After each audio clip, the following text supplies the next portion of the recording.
सर्वांना प्रभू येशू ख्रिस्ताच्या नावात प्रेमी सलाम. आजच्या भक्तीमध्ये परत एकदा प्रभू येशू ख्रिस्ताच्या नावात आपल्या प्रत्येकाचे स्वागत करीतो. बघा, मागील दिवसापासून आपण याकोबाच्या पत्राकडे बघत आहोत आणि रविवारी याकोबाच्या पत्राचा पहिला अध्याय वचन 1 ते 18 आपण बघितलं आणि त्याच्या अगोदर आपण खरे धर्माचरण ह्याच्याबद्दल देखील आपण बघितलं. त्या ठिकाणी खरे शहाणपण काय आहेत किंवा देवाकडे आपण काय मागावे, कोणत्या गोष्टी कराव्या ह्याच्याबद्दल देखील आपण अधिक सखोल रीतीने पाहिलेलं आहे.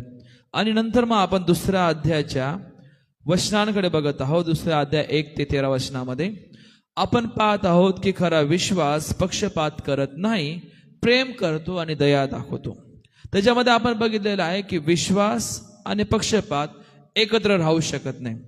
जो ख्रिस्ती विश्वासणारा आहे तो प्रत्येकाचा सन्मान करतो, कारण याकोबाच्या कालावधीमध्ये मंडळीमध्ये आपल्याला काही गोष्टी पाहायला भेटतात आणि म्हणून मंडळीमध्ये आपण बघतो की सर्व एकत्र राहतील, पण त्यामध्ये आम्हाला मतभेद पाहायला भेटतात. कधी कधी आम्हाला तुलना पाहायला भेटतात. एकाचा अधिक सन्मान होत आहेत, एकाचा कमी सन्मान होत आहेत. म्हणून देवाच्या मंडळीमध्ये सर्वजण समान आहेत. ना कोणी मोठं नाही ना कोणी लहान नाही, प्रत्येक जण समान आहेत. आणि म्हणून आपण बाह्य स्वरूपाने कधीच निर्णय घेऊ नये, तर आम्ही नेहमी एकमेकांना धरून चालणे, कारण मंडळी हे एक कुटुंब आहेत. नंतर आपण पाहिलं होतं की देवाची निवड आणि जे प्रियजन आहे किंवा गरिबांबद्दल प्रेम. या ठिकाणी श्रीमंत आणि गरिबीबद्दल म्हटलेलं आहे. बघा, श्रीमंत होणे हे काय पाप नाही. श्रीमंत होणे का पाप नाही, ते गरज आहे आणि त्याप्रमाणे आपण पुढे जायला पाहिजे. पण ते ज्या व्यक्तींमध्ये अहंकार निर्माण होतो, ज्या व्यक्तीमध्ये मीपणा निर्माण होतो, त्या व्यक्तीबद्दल सांगत आहेत. कारण ती व्यक्ती सांगते की मला कोणाचीच गरज नाही आणि म्हणून देव बँकेतील शिल्लक पाहत नाही, तर तो तुमचा आणि माझा विश्वास पाहतो. श्रीमंती हे पाप नाही, लक्षात ठेवा. आणि म्हणून तुम्ही नेहमी देवामध्ये चालणं आणि राहणं गरजेचं. लोभ धरणे आणि त्यामध्ये धावपळ करणे, त्याच्या मागे धावपळ करणे हे एक पाप आहे. आज आपण बघणार आहोत की याकोबाचे पत्र दुसरा अध्याय आणि वचन 8 ते 11 मध्ये बघणार आहोत. ते आपण शास्त्रभाग वाचून घेऊ. वचन 8 ते 11, याकोब 2 8 ते 11. तथापि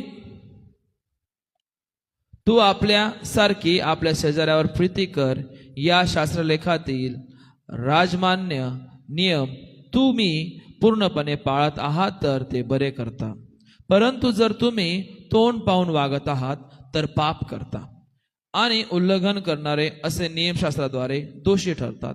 कारण जो कोणी संपूर्ण नियमशास्त्र पाळून एका नियमाविषयी चुकतो तो सर्वांविषयी दोषी होतो.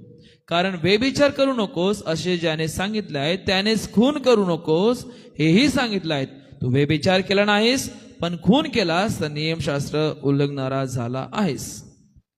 बघा, या ठिकाणी जेव्हा आम्ही बघतो 8व्या वचनामध्ये आम्हाला पाहायला भेटते की राजमान्य नियम, द लॉ, जे नियम आहेत, जे आज्ञा दिलेल्या आहेत, त्याचं पालन करत तुम्हाला मला पुढे जायचं आहे. जो व्यक्ती प्रभू ख्रिस्ताला आपला वैयक्तिक तारणा म्हणून स्वीकारतो, त्यावेळेस तो आज्ञा पालन करत पुढे जातो. जर त्याच्या मुखातून शब्द असे निघत असेल की आम्ही तर ही आज्ञा पालन करतो पण ही करत नाही, किंवा आम्ही इतरांचा न्याय करत बसतो आणि आमच्या जीवनामध्ये त्या गोष्टी आम्हाला पाहायला भेटतात, तर तो व्यक्ती परिपूर्ण नाही आणि त्या व्यक्तीने प्रभू ख्रिस्तावर पूर्णपणे विश्वास ठेवलेला नाही, फक्त तात्पुरता. लहानपणापासून ख्रिस्ती आहेत, लहानपणापासून संडे स्कूलला जात आहेत, तरुण संघाला गेलेलो आहेत, बाप्तिस्मा घेतलेला आहे, म्हणून आम्ही चर्चमध्ये जात आहोत, बसत आहोत, उठत आहोत, बस, दुसऱ्या गोष्टी नाही. त्याला खरं ख्रिस्ती जीवन म्हणत नाही. ख्रिस्ती जीवन जे देवाचं आज्ञा पालन करत पुढे जातात. म्हणून ह्या ठिकाणी आम्हाला राजकीय नियम किंवा राजमान्य नियम, जे नियम दिलेले आहेत, ते नियमावलींकडे आपण लक्ष लावणं गरजेचं आहे. आणि आपल्या प्रत्येकाला माहित आहे की मोशेच्या द्वारे 10 आज्ञा प्राप्त झालेल्या आहेत. आणि ते नियमावली पालन करत तुम्हाला मला पुढे जाणं फार आवश्यक आहे. जर मी सांगल की मी पहिली आज्ञा पालन करतो पण मी 10वी आज्ञा पालन करत नाही, तर तुम्ही मी संपूर्ण आज्ञांचं उल्लंघन करतो. या ठिकाणी याकोब तुम्हाला मला सांगत आहेत. म्हणून आज आपण बघणार आहोत की आपल्या शेजारावर प्रेम करा. नियम आहेत की आपल्या शेजारावर काय करा, तुम्ही प्रेम करा. त्यात पहिली गोष्ट आपण पाहणार आहोत की प्रेम हे नियमशास्त्राचे केंद्र आहेत. प्रेम हे नियमशास्त्राचे केंद्र आहेत. बघा, आज तुम्ही मी त्या प्रेमाबद्दल जाणीव करून घेणं गरजेचं आहे. आज जर जगामध्ये बघितलं की प्रेमाकडे वेगळ्या उद्देशाने बघत आहेत. हे आगापे प्रेम हे ख्रिस्ताचं आहेत. हे प्रेम ख्रिस्ती जीवनातून त्या पावित्र्याने तुमच्या आणि माझ्या जीवनातून दिसते. हे प्रेम हे फक्त बाहेरच्या गोष्टींवर लावणारं नाही आहेत. हे फक्त वाईट गोष्टी करण्यासाठी नाही आहेत. हे प्रेम जे आहेत ते एकमेकांचा आदर आणि सन्मान करत पुढे जाणार आहेत. आणि ज्या व्यक्तीमध्ये ख्रिस्ताचं प्रेम आहे तो व्यक्ती नेहमी देवाचा सन्मान आणि आदर करतो. तो व्यक्ती नेहमी देवाचा सन्मान करत पुढे जातो. का? कारण त्याला माहित आहे की देवाने माझ्यावर प्रीती केलेली आहे आणि म्हणून मी देखील एकमेकावर प्रीती करत एकमेकावर प्रेम करत पुढे जायला पाहिजे. हे पवित्र प्रेम आहेत. अपवित्र प्रेमाबद्दल मी या ठिकाणी सांगत नाही. मी ते व्हॉट्सअप आणि इंस्टाग्राम किंवा फेसबुक किंवा मीडियाच्या प्रेमाबद्दल मी सांगत नाही आहेत. मी ख्रिस्ताच्या पवित्र प्रेमाबद्दल सांगत आहेत, जे प्रेम शुद्ध आणि पवित्र आहेत. आणि म्हणून नियमशास्त्र जर आपण बघितलं त्याचं केंद्रस्थान हे प्रेम आहे. आणि म्हणून तुम्ही आणि मी एकमेकांची काळजी घ्यायला पाहिजे. मोठी आज्ञा काय आहेत पहिली आणि दुसरी आज्ञा काय आहेत ते आम्हाला पाहायला भेटते. आणि म्हणून त्यामध्येच म्हटलेलं आहे की जशी तू स्वतःवर प्रीती करतो तशी तू आपल्या काय कर, शेजाऱ्यावर प्रीती कर. आणि प्रभू येशू ख्रिस्त तेच सांगत आहे तुम्हाला मला, वारंवार तो तेच सांगत आहे. आणि म्हणून त्याच्या प्रेमाचं प्रतीक म्हणून त्याने वधस्तंभावर प्रगट केलं की हे बापा यांना क्षमा कर, हे काय करतात त्यांना कळत नाही. म्हणून तुम्ही नेहमी प्रेमामध्ये वाढणं गरजेचं आहे. त्या ख्रिस्ताच्या प्रीतीमध्ये मुळावण्याची गरज आहे. जर आम्ही मौल्यवान वस्त्र परिधान केलेलं आहे, आम्ही स्वतःला बाहेरून सजून घेतलेलं आहे, पण जर तुमच्या आणि माझ्यामध्ये प्रीती नाही तर काय उपयोग नाही. तुम्ही आणि मी झंझणारे झांज राहू, रिकाम्या भांड्याप्रमाणे फक्त वाजणारे राहू, व्यर्थ बडबड करणार राहू. आणि देवाला व्यर्थ बडबड करणारे लोक आवडत नाही. आणि म्हणून तुम्ही आणि मी आपण इतर ठिकाणी चर्चा करण्यापेक्षा, इतर ठिकाणी वादविवाद करण्यापेक्षा आम्ही एकमेकांवर प्रेम करत एकमेकांसाठी प्रार्थना करणं गरजेचं आहे. येशू म्हणतो की तू आपल्या शेजाऱ्यावर स्वतःसारखे प्रेम कर. त्याचा अर्थ असा आहे की जसे तुम्ही नेहमी स्वतःसाठी चांगले इच्छितो, स्वतःसाठी चांगला विचार करतो, तसा दुसऱ्यासाठीही तुम्ही नेहमी चांगला विचार करत पुढे जायला पाहिजे. चांगली इच्छा तुमच्या आणि माझ्या मनामध्ये इतरांसाठी देखील पाहिजे. जर तुम्ही नेहमी एका ठिकाणी एकाची प्रशंसा करत आहेत आणि दुसऱ्याचा द्वेष करत आहेत तर मला असं वाटतं की तुम्हाला आणि मला अजूनही ख्रिस्ताच्या प्रेमाची जाणीव झालेली नाही, किंवा तुम्हाला आणि मला अजूनही प्रभू येशू ख्रिस्ताचा वैयक्तिक अनुभव आलेला नाही. अर्थात तुमचं आणि माझं तारण झालेलं नाही. ज्या व्यक्तीचं तारण झालेलं आहे तो जसं स्वतःची इच्छा प्रकट करतो किंवा स्वतःबद्दल तो चांगला विचार करतो, त्याचप्रमाणे दुसऱ्याबद्दल देखील तो चांगला विचार करतो. बघा, जर तुम्हाला आणि मला असं वाटतं कोणी तुमचा आणि माझा अपमान करू नये, तसंच इतरांना देखील तेच वाटतं की कोणी आमचा अपमान करू नये. जसे तुम्हाला आणि मला क्षमा हवी आहे तसं दुसऱ्यांना देखील क्षमा हवी आहे. म्हणून एकमेकांना क्षमा करा, एकमेकांना जवळ करा, एकमेकांसाठी प्रार्थना करा, एकमेकांसाठी ख्रिस्ताची प्रीती प्रकट करा. बघा 8व्या वचनामध्ये असं म्हटलेलं आहे, तथापि तू आपल्यासारखी आपल्या शेजाऱ्यावर प्रीती कर. या शास्त्रलेखातील राजमान्य नियम तुम्ही पूर्णपणे पाळत आहात तर ते बरे करता. ते बरे करता. आज तुम्ही मी नियमांचं पालन करत आहोत का?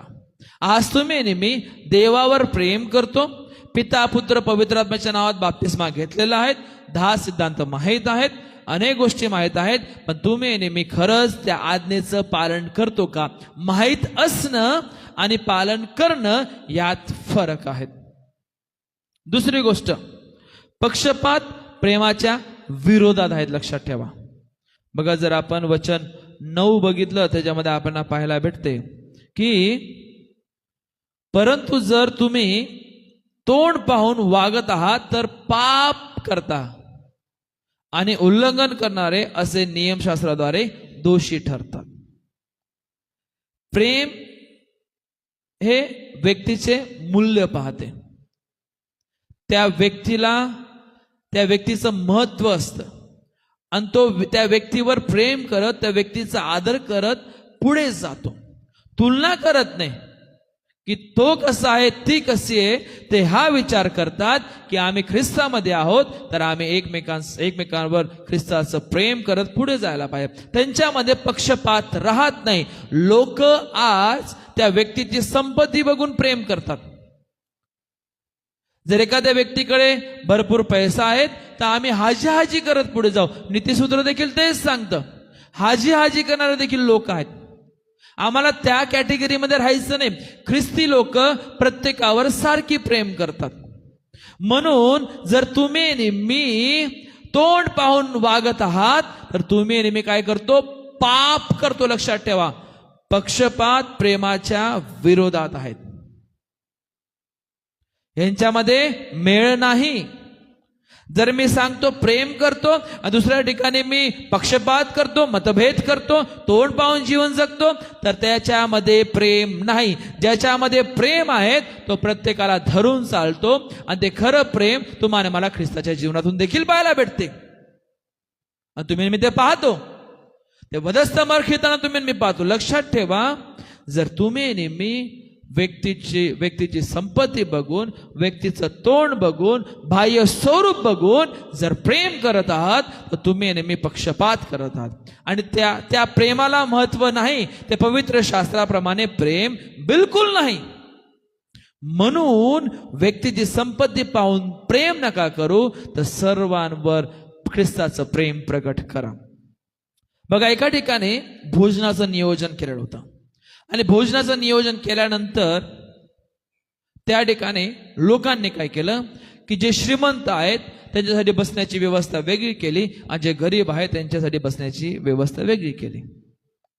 मग आता ह्या ठिकाणी श्रीमंती आणि गरिबीमध्ये तुलना केलेली आहे. गरीबाकडे जे जेवण द्यायला पाहिजे त्यांनी सर्वसाधारण जेवण दिलं आणि श्रीमंत व्यक्तीकडे VIP रीतीने अनेक 5 पक्वान त्यांनी त्या ठिकाणी त्यांना दिलेले आहेत. आपण पाहतो त्या ठिकाणी प्रेम नाही तर त्या ठिकाणी पक्षपात आहेत. जर मंडळीमध्ये देखील अशा गोष्टी होत आहेत, जर मंडळीमध्ये देखील तोंड पाहून अशा प्रकारचं नियोजन करत आहेत तर त्या मंडळीमध्ये प्रेम नाही, त्या मंडळीमध्ये ख्रिस्ताची प्रीती नाहीत, हे तुम्ही मी सांगू शकतो. म्हणून पक्षपात प्रेमाच्या विरोधात आहेत. आणि म्हणून तुम्ही मी पक्षपात करायचा नाही तर प्रेम करत तुम्हाला मला पुढे जायचं आहे. तिसरी आणि शेवटची गोष्ट, देवाला संपूर्ण आज्ञा पाळण्याची तुमच्या आणि माझ्याकडून अपेक्षा आहेत. बघा, वचन जर आपण बघितलं 9 आपलं 10 आणि 11 त्यामध्ये आपण पाहायला भेटतं. कारण जो कोणी संपूर्ण नियमशास्त्र पाळून एका नियमाविषयी चुकतो तो सर्वांविषयी दोषी होतो. कारण व्यभिचार करू नकोस असे ज्याने सांगितले आहे त्यानेच खून करू नको हेही सांगितले आहे. तू व्यभिचार केला नाहीस पण खून केलास तर नियमशास्त्र उल्लंघणारा झाला आहे. आम्ही एकाच वेळेस सांगू शकत की मी तर प्रेम करतो, मी एकाच वेळेस सांगू शकत मी तर खून केलेला नाहीत, पण जर एका ठिकाणी आम्ही व्यभिचार करत आहोत तरी देखील तुम्ही मी नियमशास्त्राचं उल्लंघन करत आहोत. जर एका ठिकाणी तुम्ही मी सांगतो मी ते व्यभिचारी नाही आहेत, मी तर एकदम चांगला आहेत, पण जर तुम्ही मी जर खून केलेला आहेत, चोरी केलेली आहेत, तरी देखील तुम्ही मी नियमांचं उल्लंघन करतो. या ठिकाणी देवाने तुम्हाला मला बॅलन्स करण्यासाठी सांगितलं नाहीत, तराजू नाही आहेत की एका ठिकाणी पापामध्येही पाय ठेवा आणि एका ठिकाणी पावित्र्यामध्ये देखील पाय ठेवा आणि समान ठेवा. बाबा नाही, जे पाप आहे ते पाप आहे, जे पवित्र आहे ते पवित्र आहेत. सत्य गोष्टी आहेत ते तुम्हाला मला धरून चालणं गरजेचं आहे. बघा, एका आज्ञेचं भंग करणं म्हणजे ते अपराध आहेत. देवाला प्रत्येक आज्ञेचं महत्व आहे आणि तेच महत्व तुम्हाला मला देखील पाहिजे. प्रत्येक आज्ञा तुमच्या आणि माझ्यासाठी महत्वाचं आहेत. हे जे पवित्र शास्त्र आहेत, हे जे पूर्ण जे वचन आहेत, हे तुमच्या आणि माझ्यासाठी महत्वाचं आहेत. काना मात्रा देखील बदलू नका असं देवाचं वचन सांगतं. पृथ्वी नाहीशी होऊन जाईल पण देवाचं वचन नाहीसं होणार नाही. हे महत्वाचं आहे. पवित्र शास्त्र महत्वाचं आहे, देवाचं वचन महत्वाचं आहे. म्हणून हे देवाच्या वचनाला महत्व द्या. त्याच्या विरोधात वागू नका. सर्व आज्ञा पालन करा. आम्ही ख्रिस्ती जीवन जगत आहोत, आम्ही हे करत आहोत, आम्ही ते करत आहोत. पण जर तुम्ही आणि मी कपट घेऊन चालत आहोत, जर तुम्ही आणि मी द्वेष करत आहोत, जर तुम्ही आणि मी एकमेकांचा अपमान करत जात आहोत, जर तुम्ही आणि मी तोंड बघून जर जीवन जगत आहोत, जर तुम्ही आणि मी हाजी हाजी करत आहोत, जर तुम्ही आणि मी एकाचा द्वेष करत आहोत, एकावर प्रीती करत आहोत, तर मला असं वाटतं अजूनही तुम्ही आणि मी हे देवाचं वचन समजून घेतलेलं नाही.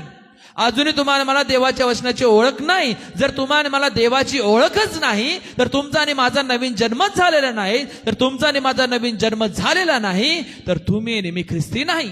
लक्षात ठेवा, तुम्ही आणि मी ख्रिस्ती नाही. म्हणून संपूर्ण वचन, संपूर्ण पवित्र शास्त्र हे तुमच्या आणि माझ्यासाठी फार मूल्यवान आहेत. त्याचं पालन करा. जर द्वेष मनामध्ये आहे आणि तोंडावर प्रीती आहेत, तर तो देवाच्या नजरेमध्ये शून्य आहेत. एका जर काचेच्या खिडकीला जर तुम्ही दगड मारला तर संपूर्ण काच फुटते. तसेच जर तुम्ही आणि मी एखादी आज्ञा मोडली तर देवाच्या संपूर्ण नियमशास्त्राचं, पवित्र शास्त्राचं भंग तुम्ही आणि मी करतो. लक्षात ठेवा, एखाद्या काचेच्या खिडकीला दगड मारला ती संपूर्ण काच फुटती. त्याचप्रमाणे जर तुम्ही आणि मी एक आज्ञा मोडतो तर तुम्ही आणि मी संपूर्ण पवित्र शास्त्राचं काय करतो? भंग करतो. मग आता तुम्ही आणि मी विचार करण्याची गरज आहे. या 8 ते 11 वचनाप्रमाणे आपल्या शेजाऱ्यावर तुम्ही आणि मी प्रेम करतो का? आम्ही नियमांचं पालन करतो का? कारण प्रेमाचं केंद्रस्थान म्हणजे नियमाचं केंद्रस्थान हे प्रेम आहेत. म्हणून तुम्ही आणि मी जशी स्वतःसाठी इच्छा बाळगतात, इतरांसाठी देखील इच्छा बाळगा. तुम्ही आणि मी जर प्रेम करत आहात तर त्या प्रेमामध्ये पक्षपात नाही आणि राहिलाच नको. जर तुम्ही आणि मी आज्ञा तुम्हाला मला माहित आहेत तर संपूर्ण आज्ञा पालन करा. हीच देव तुमच्या आणि माझ्याकडून अपेक्षा बाळगत आहेत. म्हणून देवामध्ये राहा, देवामध्ये वाढा, पक्षपात करू नका, प्रीती करा आणि देवाचं गौरव करा. आणि ख्रिस्ताचे वस्त्र, जे तारणाचे वस्त्र आहेत, ते परिधान करत देवामध्ये अधिक वाढत जा. देवबाप करो आपल्या प्रत्येकाला आशीर्वादित करो. May God bless you all.